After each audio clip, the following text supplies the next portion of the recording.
Importance of sex in family life. നമ്മുടെ ദാമ്പത്യ ജീവിതത്തിൽ ലൈംഗിക ബന്ധത്തിനുള്ള ഇമ്പോർട്ടൻസ് സത്യം പറഞ്ഞാൽ ഭൂരിഭാഗ സാഹചര്യങ്ങളിലും ഒരു റിലേഷൻഷിപ്പ് മെയിൻറ്റെയിൻ ചെയ്യാൻ പറ്റാത്തതിൻ്റെ മെയിൻ റീസൺ എന്ന് പറയുന്നത്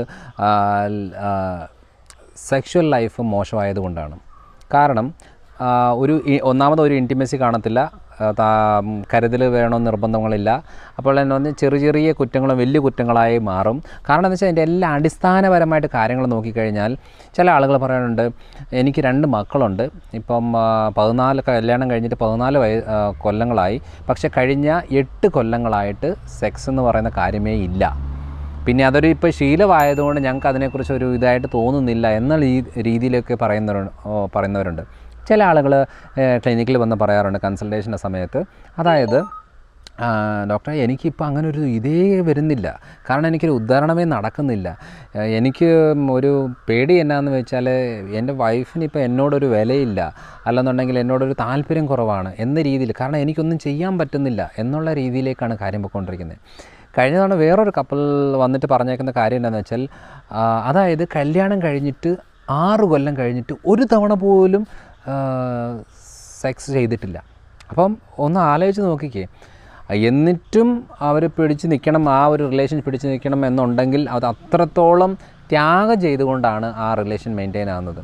ചിലപ്പം പറയാറുണ്ട്, കാരണം എന്ന് വെച്ചാൽ വൈഫിന് താല്പര്യമില്ല എന്ന രീതിയിൽ പറയുന്ന ഹസ്ബൻഡ്മാരുണ്ട്, ഹസ്ബൻഡിന് താല്പര്യമില്ല എന്ന രീതിയിൽ പറയുന്ന വൈഫ് ഉണ്ട്. പക്ഷേ എന്തായാലും സെക്ഷുവൽ ഇൻ്റർകോഴ്സ് എന്ന് പറയുന്നത് അത് ഒരു മനുഷ്യ കുലത്തിൻ്റെ നിലനിൽപ്പിനെ ബാധിക്കുന്നതാണ്. മെയിനായിട്ടുള്ള 2-3 ബേസിക് നീഡിൽ, അതായത് ഫുഡ്, ഷെൽട്ടർ, ക്ലോത്ത് എന്നൊക്കെ പറയുന്ന രീതിയിൽ മെയിനായിട്ടുള്ള കാര്യമാണ് ഈ റിപ്രൊഡക്ഷൻ എന്ന് പറയുന്നത്. അതിനകത്ത് മെയിനായിട്ടുള്ളൊരു കാര്യമാണ് ഈ സെക്ഷുവൽ ഇൻ്റർകോഴ്സ്. കാരണം ലൈംഗിക ബന്ധം എന്ന് പറയുന്നതിൻ്റെ അളവ് വേരിയേഷൻ വരുന്നതനുസരിച്ചായിരിക്കും നമ്മുടെ ക്യാരക്ടറിൽ മാറ്റം വരുന്നത്. പുരുഷന്മാരെന്ന് ശ്രദ്ധിച്ചാൽ മനസ്സിലാവും, നമുക്ക് പുരുഷന്മാർക്ക് വീട്ടിൽ ഒരു പരിധി കൂടുതൽ ഒരു വില ഒരു സ്ത്രീ കൊടുക്കുന്നില്ല എന്നുണ്ടെങ്കിൽ അവിടെ മെയിനായിട്ടും ഈ ലൈംഗിക ശേഷിയുടെ അളവ് കുറയുന്നത് മെയിൻ റീസൺ ആയിരിക്കും. പല സാഹചര്യങ്ങളിലും പുരുഷൻ്റെ കോൺഫിഡൻസ് ഡൗൺ ആകുന്നത് ഈ ഒരു വിഷയങ്ങളിലായിരിക്കും. പല സാഹചര്യങ്ങളിലും പുരുഷൻ്റെ ഈ ഫോർപ്ലേ ഇല്ലാതെ വരുമ്പോഴുള്ള ബുദ്ധിമുട്ട് കൊണ്ട് എന്നാന്ന് പറഞ്ഞാൽ ഒരു സ്ത്രീക്ക് ആ പുരുഷൻ വരുന്നത് തന്നെ ഇറിറ്റേഷനായി മാറുന്നൊരു സാഹചര്യമായിരിക്കും. പല സാഹചര്യങ്ങളിലും ഭർത്താവിന് വേണ്ടിയിട്ട് തന്നെ ഒരു ത്യാഗം ചെയ്യുന്ന രീതിയിലാണ് സെക്സ് എന്ന് പറയുന്നൊരു കാര്യം നടക്കുന്നത്. അപ്പോൾ ഇത്രയും കാര്യങ്ങളിൽ വരുന്നതിൻ്റെ മെയിൻ റീസൺ എന്താണ്, കാരണം ഇത് എവിടെയാണ് ഒരു പാകപ്പിഴ സംഭവിക്കുന്നത് എന്നുള്ളതാണ് നമ്മൾ ഡിസ്കസ് ചെയ്യേണ്ടത്. കാരണം പല കാര്യങ്ങളും ഇത് ഓപ്പണായിട്ട് പറയാത്തതാണ് ഭൂരിഭാഗം കുടുംബങ്ങളിലുള്ള പ്രശ്നം. ഒരാൾ വന്നേച്ച് പറയാണ്, ഡോക്ടറെ എൻ്റെ അതായത് എൻ്റെ ലിംഗം ചുരുങ്ങി പോകുകയാണ്, ഞാൻ പല രീതിയിലും പല മരുന്നുകളും എടുത്തിട്ടുണ്ട്, പക്ഷേ ഈ ചുരുങ്ങി പോകുന്നതിൻ്റെ പ്രശ്നം കൊണ്ട് സംഭവിച്ചത് എന്നാന്ന് വെച്ചാൽ ഞാനൊരു ആഴ്ചയിലൊന്ന് വീട്ടിൽ വരുന്ന ഒരാളാണ്. അപ്പോൾ ഈ ആഴ്ചയിലൊന്ന് വീട്ടിൽ വരുന്ന സാഹചര്യങ്ങളിൽ എനിക്ക് എൻ്റെ വൈഫിനോട്ട് ബന്ധപ്പെടാൻ പറ്റുന്നില്ല. അപ്പോൾ അങ്ങനെ വരുമ്പോൾ എൻ്റെ വൈഫ് എപ്പോഴും ചോദിക്കാറുണ്ട്, ഇത് എന്ത് പറ്റി, എന്തിനാണ് ഇങ്ങനെ താല്പര്യമില്ലാത്തത്, ഇങ്ങനെയൊക്കെ ചോദിക്കാറുണ്ട്. പക്ഷേ എനിക്കൊന്ന് പിടിച്ചു നിൽക്കാൻ വേണ്ടിയിട്ട് എനിക്കൊരു ബേസിക്കായിട്ടുള്ള കാര്യം പോലും ചെയ്യാൻ പറ്റുന്നില്ല, എന്തെങ്കിലും ഒന്ന് ഹെൽപ്പ് ചെയ്യാമെന്നൊക്കെ പറഞ്ഞ് ചോദിക്കുന്ന ആളുകളുണ്ട്. അപ്പോൾ ലൈംഗിക പ്രശ്നങ്ങളിൽ പല രീതിയിലുള്ള ബുദ്ധിമുട്ടുകളുണ്ട്. ഒന്ന്, ലിംഗം ചുരുങ്ങിപ്പോകുന്ന രീതിയിലുള്ള കാര്യങ്ങൾ, ഹോർമോണൽ ഇംബാലൻസ്, അതായത് പല സാഹചര്യങ്ങളിലും നമുക്ക് താല്പര്യം പോലും കാണത്തില്ല എന്നുള്ളതാണ് പല ഇതിൻ്റെ ഒരു രീതി. പിന്നെ അമിതമായിട്ടുള്ള ഈ മദ്യപാനവും പുകവലിയുടെ കാര്യങ്ങൾ, മദ്യപിച്ച് ഈ ഉദ്ധരണം നടക്കാതെ വരുമ്പോഴുള്ള കാര്യം എന്താണെന്ന് വെച്ചാൽ നമ്മുടെ പല പേഴ്സണൽ ലൈഫിൻ്റെ രീതി വളരെ മോശമായിട്ട് മാറുന്നൊരു സാഹചര്യം വരുന്നുണ്ട്. ഈ മദ്യപിക്കുന്നതിൻ്റെ അളവ് കുറച്ച് കൂടിക്കഴിഞ്ഞാൽ ബൈപ്പോളർ ഡിസോർഡർ പോലെ, അതായത് ചെറിയ കാര്യങ്ങൾക്ക് വിഷമിക്കുന്നു, ചെറിയ കാര്യങ്ങൾക്ക് അരിശപ്പെടുന്നു, അങ്ങനെയുള്ള രീതിയിലേക്കായിട്ട് സ്വഭാവം മാറുന്ന ഒരു സാഹചര്യം വരുന്നുണ്ട്. അങ്ങനെയുള്ള സാഹചര്യങ്ങളിൽ ഭൂരിഭാഗം കാര്യങ്ങളിലും താല്പര്യമുണ്ട്, എനിക്കെന്തെങ്കിലും ചെയ്യണം എന്നുള്ളൊരു താല്പര്യമുണ്ട്, പക്ഷേ ഒരു കാര്യം അങ്ങനെ നടക്കുന്നില്ല എന്നുള്ളതാണ്. അപ്പോൾ ഇതിൻ്റെ മെയിനായിട്ടുള്ള കാര്യം എന്ന് പറയുന്നത്, നമ്മൾ ബ്ലഡ് ടെസ്റ്റിൽ 3 മെയിൻ ടെസ്റ്റുകളാണ് ചെയ്യേണ്ടത്. ഒന്ന്, കൊളസ്ട്രോൾ ലെവൽ കൂടുന്നുണ്ടോ എന്നുള്ളത് നമ്മൾ കൺഫേം ചെയ്യണം. ലിപ്പിഡ് പ്രൊഫൈലും ലിവർ ഫംഗ്ഷൻ നോക്കിയാൽ നമുക്ക് ഏകദേശം ഐഡിയ മനസ്സിലാവും. അതേപോലെ അൾട്രാസൗണ്ട് സ്കാനിങ് ചെയ്യുമ്പോഴത്തേനും ഫാറ്റ് ലിവറിൻ്റെ കണ്ടീഷൻ ഉണ്ടോ ഇല്ലയോ എന്നുള്ളത് നമ്മൾ കൺഫേം ചെയ്യണം. രണ്ടാമത്തെ കാര്യം എന്ന് പറയുന്നത് യൂറിക് ആസിഡ് ലെവൽ കൂടാതെ നോക്കണം. യൂറിക് ആസിഡിൻ്റെ ഭൂരിഭാഗം ആളുകളുടെ ഒരു ധാരണ എങ്ങനെയാണെന്ന് വെച്ചാൽ കാലിൻ്റെ അവിടെ ഗൗട്ട് പോലെ വരുന്നു, അല്ലെങ്കിൽ വേദനകൾ വരുന്നു, ജോയിൻസുകൾക്ക് ബുദ്ധിമുട്ടുണ്ടാകുന്നു എന്നുള്ളതാണ്. പക്ഷേ അതൊക്കെ എന്ന് പറയുന്നത് നമുക്ക് വേദന അനുഭവിക്കുന്നതുകൊണ്ട് നമ്മൾ ശ്രദ്ധിക്കുന്നു. അന്നേരമാണ് നമ്മൾ പോയിട്ട് ബ്ലഡ് ടെസ്റ്റ് ചെയ്യുന്നതും യൂറിക് ആസിഡ് ഉണ്ട് എന്നുള്ള കാര്യം തിരിച്ചറിയുന്നത്. പക്ഷേ അത് മാത്രമല്ല ഇവിടുത്തെ വിഷയം. യൂറിക് ആസിഡിൻ്റെ അളവ് കൂടുന്ന അനുസരിച്ച് ലൈംഗിക ശേഷി കുറയും, രക്തക്കുഴലിൻ്റെ ഉള്ളിൽ കൊഴുപ്പുകൾ അടിഞ്ഞുകൂടുകയും അതേപോലെ നെർവ്സിന് ഡാമേജ് ഉണ്ടാകുകയും ചെയ്യുന്നത് ഏറ്റവും കൂടുതൽ യൂറിക് ആസിഡ് കൂടുന്ന സാഹചര്യങ്ങളിലാണ്. അപ്പോൾ ലൈംഗിക താല്പര്യമുണ്ട്, ഉദ്ധാരണം നടക്കുന്നില്ല, അല്ലെന്നുണ്ടെങ്കിൽ പെട്ടെന്ന് ശീഘ്രസ്ഖലനം പോലത്തെ പെട്ടെന്നുള്ള പ്രശ്നങ്ങൾ തുടങ്ങുന്നു എന്നുള്ളതാണ് മെയിനായിട്ടും ഉണ്ടാകുന്നത്. മൂന്നാമത്തെ കാര്യം എന്ന് പറയുന്നത് പ്രമേഹമാണ്. ഈ പ്രമേഹത്തിൻ്റെ കണ്ടീഷൻ എന്ന് പറയുന്നത് നമ്മൾ ഈ നോർമലായിട്ടുള്ള ഫാസ്റ്റിംഗ് ബ്ലഡ് ഷുഗറൊക്കെയാണ് നമ്മൾ സാധാരണ നോക്കാറ്, അല്ലെങ്കിൽ വൺ ടച്ചിലെ പോലത്തെ വീട്ടിൽ നോക്കുന്ന ഗ്ലൂക്കോമീറ്റർ പോലത്തെ കാര്യങ്ങളാണ് നമ്മൾ സാധാരണ നോക്കാറുള്ളത്. പക്ഷേ ആ FBS എന്ന് പറയുന്ന ഒരു കണ്ടീഷൻ കുറച്ച് ഹൈ ആയിട്ട് കാണിക്കുന്നത് നമ്മുടെ ഷുഗർ ലെവൽ ഒത്തിരി അങ്ങ് കൂടുമ്പോഴാണ് ഓക്കെ ഷുഗർ ഉണ്ട് എന്നുള്ളൊരു കാര്യം കാണിക്കുന്നത്. പക്ഷേ HbA1c എന്ന് പറഞ്ഞാൽ 3 മാസത്തെ എവറേജ് ടെസ്റ്റ് ചെയ്യുമ്പോൾ നമുക്ക് മനസ്സിലാവും എത്ര നാൾ കൊണ്ട് നമുക്ക് പ്രമേഹം വരുന്നു എന്നുള്ള കാര്യം വരെ നമുക്കൊരു ഐഡിയ കിട്ടും. അതാണ് ഇതിൻ്റെ ഒരു പ്രത്യേകത. അപ്പോൾ ഈ പ്രമേഹം എന്ന് പറയുന്നത് വളരെ വളരെ വളരെ ഇമ്പോർട്ടൻ്റ് ആണ് ഇങ്ങനത്തെ കാര്യങ്ങളിൽ. പ്രത്യേകിച്ച് പുരുഷന്മാരിൽ പ്രമേഹം കൂടുന്ന അനുസരിച്ച് ഈ ലൈംഗിക ശേഷിയുടെ അളവ് കുറയും. അപ്പോൾ അതുകൊണ്ട് ലൈംഗിക പ്രശ്നങ്ങളെന്ന് പറയുന്നത് ഭൂരിഭാഗം നമ്മൾ നോക്കുന്ന എന്താണ്, ഈ സെക്സ് എന്ന് പറയുന്നത് ആരും പുറത്തറിയാത്തൊരു കാര്യമായതുകൊണ്ട്, സീക്രട്ടായിട്ടുള്ള കാര്യങ്ങൾ ആയതുകൊണ്ട് നമ്മളതിൻ്റെ റൂട്ട് കോസ് അധികം തിരക്കാറില്ല. പക്ഷേ ഭൂരിഭാഗം ഡിപ്രഷൻ്റെ കാര്യങ്ങൾ, ആങ്സൈറ്റിയുടെ കാര്യങ്ങൾ, ബൈപോളാർ കണ്ടീഷനിൽ നമ്മുടെ മനസ്സമാധാനം സ്വസ്ഥതയെ നശിക്കുന്ന ഒരു രീതിയിലേക്ക് പോകുന്നത്, ആൽക്കഹോളിസത്തിലേക്ക് മാറുന്നത്. കാരണം ഒത്തിരിയേറെ ആളുകളുടെ എഡിക്ഷൻ എന്ന് പറയുന്നതിൻ്റെ ബേസിക് റീസൺ കിടക്കുന്നത് നോക്കിക്കഴിഞ്ഞാൽ ഈ ഫാമിലി ലൈഫിൽ സെക്ഷുവൽ സാറ്റിസ്ഫാക്ഷനെ ഇല്ല എന്നുള്ള കാര്യത്തിലാണ്. പല ആളുകളും വീട്ടിലേക്ക് വരാൻ മടിക്കുന്നത് തന്നെ ഈ ഒരു കാര്യം കൊണ്ടാണ്. പല ആളുകളുടെയും എന്താ പറയുക, പ്രൊഫഷണൽ ലൈഫിനകത്ത് വളരെ ഫെയിലിയർ ഉണ്ടാകുന്നതും ഈ ഒരു കാര്യങ്ങൾ കൂടിയാണ്. അപ്പോൾ എന്തുകൊണ്ടാണ് എക്സ്ട്രാ മാരിറ്റൽ അഫയേഴ്സ് ഉണ്ടാകുന്നത്? ഈ ഒരു കാര്യങ്ങൾ കൂടിയാണ്. അപ്പം പല കാരണങ്ങളിൽ ഈ ഒരു കാര്യം വളരെ വളരെ വളരെ ഇമ്പോർട്ടൻറ്റ്. എന്തുകൊണ്ടാണ് ആളുകൾ കൂടുതൽ സമയവും ചാറ്റിങ്ങിലേക്ക് ചിലവഴിക്കുന്നതെന്ന് പറയുന്നത്, നമ്മുടെ പ്രധാനപ്പെട്ട ഫുൾഫിൽ ആകുന്ന പല കാര്യങ്ങളും നടക്കാതെ വരുമ്പോൾ അതിൻ്റെ ഈസിയസ്റ്റ് വേ ആയിട്ട് നമ്മൾ കണ്ടുപിടിക്കുന്ന ഓരോ കാര്യങ്ങളാണ് ഈ ഒരു രീതികൾ. കാരണം എന്ന് വെച്ചാൽ നമ്മളിപ്പോൾ നമ്മുടെ സെക്ഷുവലായിട്ടുള്ള തോട്ട്സ് ഉണ്ട്, സെക്ഷുവലായിട്ടുള്ള ഇമാജിനേഷൻ ഉണ്ട്.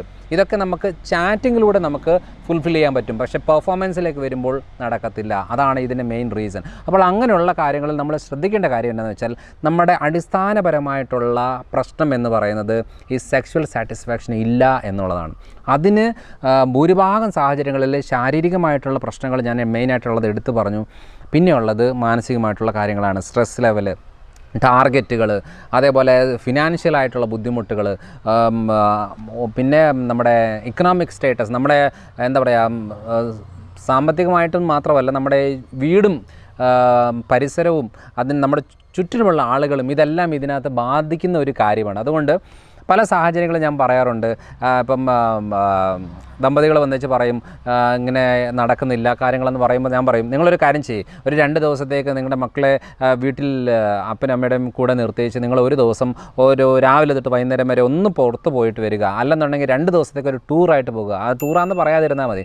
കാരണം പല സാഹചര്യങ്ങളിലും ഒറ്റ ദിവസമുള്ള യാത്ര തന്നെ മതി നമ്മുടെ ഫുള്ള് എന്താ പറയുക, ഈ ഒരു എന്താ പറയുക ഇറിറ്റേഷൻസ്, ഫ്രസ്ട്രേഷൻസ് ഒന്ന് തിരിച്ചു പിടിക്കാൻ അത് തന്നെ ധാരാളമാണ്. റിപ്പീറ്റഡായിട്ട് വഴക്കും പ്രശ്നമുള്ള കുടുംബങ്ങളിൽ അവർ ചെയ്യേണ്ട കാര്യം മെയിനായിട്ടാണ് അത് അറ്റ്ലീസ്റ്റ് ഒരു മാസത്തിൽ 1 or 2 എങ്കിലും ഒരു യാത്ര പോകുന്നത് വളരെ വളരെ വളരെ നല്ലൊരു കാര്യമാണ്. പല സാഹചര്യങ്ങളിൽ നമുക്ക് തന്നെ തോന്നാറുണ്ട്, ദൈവമേ എനിക്കത് ചെയ്യാൻ പറ്റുന്നില്ലല്ലോ. അപ്പോൾ അങ്ങനെ വരുന്ന സമയത്ത് എൻ്റെ ഭാര്യ വേറൊരാളുമായിട്ടുള്ള താല്പര്യം തോന്നുമല്ലോ. കാരണം ഇതൊരു ബേസിക് നീഡാണ്. ഈ ബേസിക് നീഡ് ഫുൾഫിൽ ചെയ്യാൻ പറ്റത്തില്ല എന്നുണ്ടെങ്കിൽ അന്നേരം ആലോചിക്കുക. കാരണം നമ്മുടെ പാർട്ട്ണർ എന്ന് പറയുന്ന ആളും മനുഷ്യരാണ്, അവർക്ക് വികാരങ്ങളുണ്ട്, വിചാരങ്ങളുണ്ട്. അത് ഫുൾഫിൽ ചെയ്യാൻ പറ്റുന്നില്ലെങ്കിൽ അത് ഏറ്റവും വലിയൊരു ഫെയില്യൂറാണ്. നമുക്ക് പറ്റത്തില്ല എന്നുണ്ടെങ്കിൽ നമ്മൾ അതിൻ്റെ കാര്യങ്ങൾ തുറന്ന് സംസാരിക്കുകയും അതിന് വേണ്ടുന്ന ചികിത്സകൾ എന്തെങ്കിലും ഉണ്ടെങ്കിൽ അത് ചെയ്യുകയും ചെയ്യണം. അന്നെങ്കിൽ മാത്രമാണ് അതിനുള്ള ബെനിഫിറ്റ് കിട്ടുന്നത്. പല ആളുകളും കുട്ടികളില്ല എന്ന് പറഞ്ഞ കണ്ടീഷനിൽ ബുദ്ധിമുട്ടാണ്. അപ്പോൾ ഒരാൾ വന്നിച്ച് പറഞ്ഞു എനിക്ക് 9 കൊല്ലമായി കുട്ടികളില്ല എന്ന് പറഞ്ഞേച്ച്. അപ്പോൾ ഇങ്ങനെ സംസാരിച്ച് വന്നപ്പോഴാണ് മനസ്സിലായത്, വൈഫാണ് പറഞ്ഞത്, അതിന് കുട്ടികളുണ്ടാവണമെന്നുണ്ടെങ്കിൽ ആദ്യം ബന്ധപ്പെടണ്ടേ ഡോക്ടറെ എന്ന് ചോദിച്ചു. അപ്പം ഞാൻ ചോദിച്ചു, അപ്പം ബന്ധപ്പെടാറില്ലേ? ഇല്ല, കഴിഞ്ഞ ഒരു 3-4 വർഷങ്ങളായിട്ട് ബന്ധപ്പെടാറില്ല. ഇനി ഒരു പക്ഷേ അങ്ങനെ ആണെങ്കിലും പെനട്രേഷൻ നടക്കുന്നതിന് മുമ്പ് തന്നെ സ്പേം പോവുകയാണ്. അപ്പോൾ അങ്ങനെ പോവുകയാണെങ്കിൽ എങ്ങനെയാണ് നമുക്കൊരു കുട്ടി ഉണ്ടാകുന്നത്? നമുക്ക് അവരുടെ തന്നെ സ്പേം കൗണ്ട് നോർമലാണ്, എല്ലാം നോർമലാണ്, ഒരു കുഴപ്പമില്ല. പക്ഷേ ബന്ധപ്പെടാതെ കുട്ടികൾ ഉണ്ടാവത്തില്ലല്ലോ.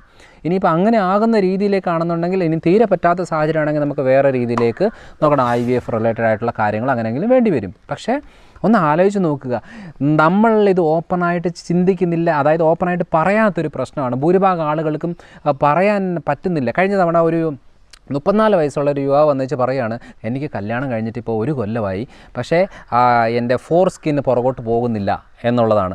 അപ്പോൾ ഞാൻ ചോദിച്ചു, അപ്പോൾ ശരി, ഇതിനു മുമ്പ് എന്തെങ്കിലും ഇങ്ങനെ എക്സ്പെരിമെൻറ്റ്സ് ആയിട്ടോ കാര്യങ്ങളോ ചെയ്തിട്ടുണ്ടോ? ഇല്ല.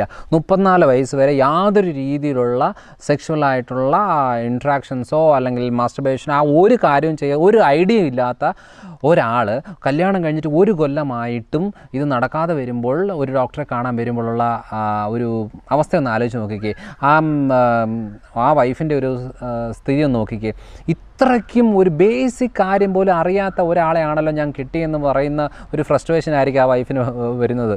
അപ്പോൾ 1 കൊല്ലമായിട്ട്, കല്യാണം കഴിഞ്ഞ് 1 കൊല്ലമായിട്ടും സെക്ഷൽ ഇൻ്റർകോഴ്സ് ചെയ്യാതെ അതെന്തോ വലിയൊരു പ്രശ്നമാണെന്ന് പറഞ്ഞ് കൊണ്ട് നടക്കുന്ന അത്ര പേരുണ്ടെന്നറിയാമോ? അതും ഒരു ക്രിസ്ത്യൻ കമ്മ്യൂണിറ്റിയൊക്കെ എന്ന് പറഞ്ഞാൽ കല്യാണത്തിന് മുമ്പ് പ്രീ മാരേജ് കോഴ്സുകളും ഡോക്ടേഴ്സുമായി വിളിച്ചിട്ടുള്ള ക്ലാസ്സുകളും ഇതെല്ലാം ചെയ്യാറുണ്ട്. എന്നിട്ട് ഞാൻ ചോദിക്കാറുണ്ട്, നിങ്ങളൊരു ക്രിസ്ത്യൻ കമ്മ്യൂണിറ്റി ആളല്ലേ, നിങ്ങൾക്കൊരു പ്രീ മാരേജ് കോഴ്സൊക്കെ ഇല്ലേ? എന്നിട്ട് നിങ്ങൾക്ക് അറിയില്ലായിരുന്നു? അന്നൊക്കെ പറഞ്ഞു, പക്ഷേ എനിക്ക് പേടി കൊണ്ട് എനിക്ക് ഡോക്ടറെ ഒന്ന് കാണാനോ പറയാനോ ഒന്നും പറ്റിയില്ല എന്ന് പറഞ്ഞു. അപ്പോൾ നമ്മൾ പറഞ്ഞു, ഏതെങ്കിലും ഒരു കാര്യം നിങ്ങൾ ഇങ്ങനെ ഒരു ബന്ധപ്പെടുന്നതിന് മുമ്പ് ഈ ഫുൾ കാര്യങ്ങൾ ക്ലാരിഫൈ ചെയ്ത് ക്ലിയർ ആക്കിയിട്ട് വേണം നമ്മളിങ്ങനെ ഒരു കാര്യത്തിലേക്ക് പോകാൻ. ഇല്ലെങ്കിൽ ഫസ്റ്റ് ഇംപ്രഷൻ എന്ന് പറഞ്ഞാൽ വളരെ വളരെ ഇമ്പോർട്ടൻ്റ് ആണ്. അത് നമ്മൾ ടോട്ടലി കൊലാപ്സ് ആയിക്കഴിഞ്ഞാൽ ഇനി നമ്മൾ എന്തൊക്കെ ചെയ്തു എന്ന് പറഞ്ഞാലും നമ്മളോടുള്ള ഒരു താല്പര്യം അല്ലെന്നുണ്ടെങ്കിൽ റെസ്പെക്റ്റിൻ്റെ അളവ് ഇതിൽ മാറ്റം വരും 100%. യാതൊരു സംശയമില്ല. അതുകൊണ്ട് ഇത് നിസ്സാരമായിട്ട് എടുക്കുന്ന ഒരു കാര്യമല്ല.